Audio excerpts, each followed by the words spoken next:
Let's get an assessment of the impact of coronavirus on African economies. For that, we're joined by Professor Nnadozie, the Executive Secretary of the African Capacity Building Foundation. He joins us from Harare, Zimbabwe. Thank you for joining us today on the program. Now, the COVID-19 pandemic has led to a disruption of economic activities globally, although in Africa, the pandemic is at less advanced stage. Now, there are concerns because many African economies are made up of largely informal sectors, large informal sectors that millions actually rely on. And that's in addition to the fact that African economies remain vulnerable to external shocks. What measures do you recommend for mitigating the negative effects of COVID-19 on African economies? Yes, you are absolutely correct, and thank you for having me on the show.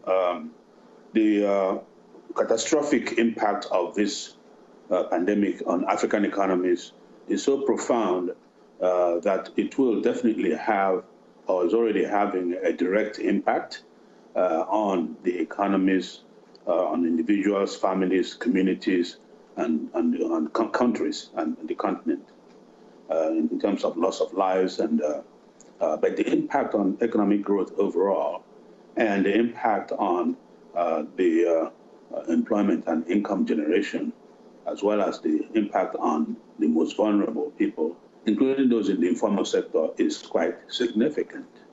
So overall, and the impact is not just simply based on the disease itself or its direct impact, but also the response to the disease, which is probably inevitable, is creating a lot of problems, especially for those who are vulnerable and those who operate in the informal economy.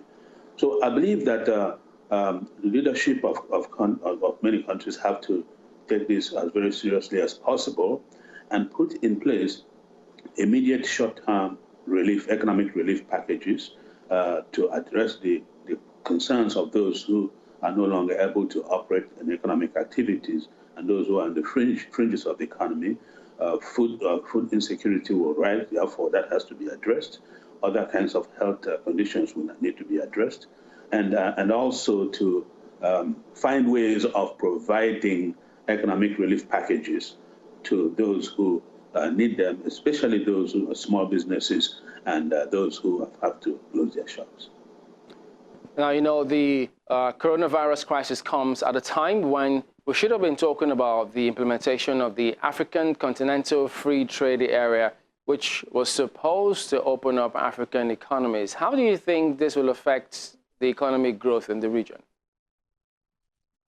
Well, everything is affected, just like you have in the whole world at this point in time.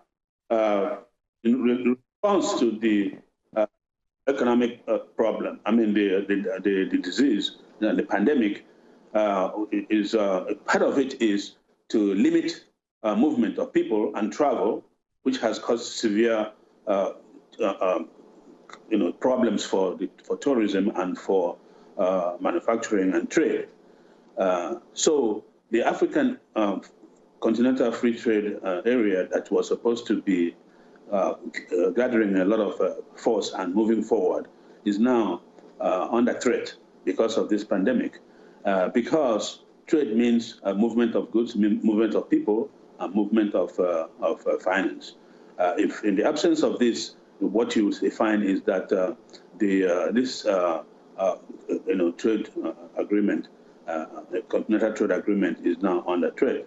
But one thing that is clear is that there's a consensus that this disease eventually would go away, although the post-COVID-19 period would also see it slow down in economic activities.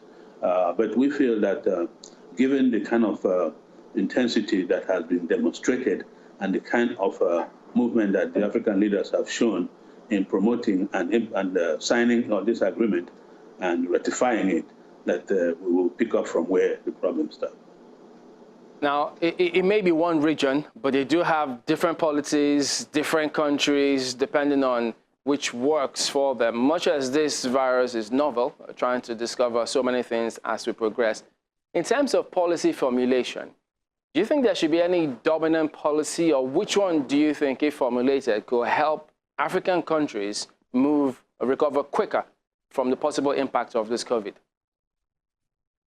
No, this is a global problem which will require a coordinated global solution. It's not just a problem of one country or one region.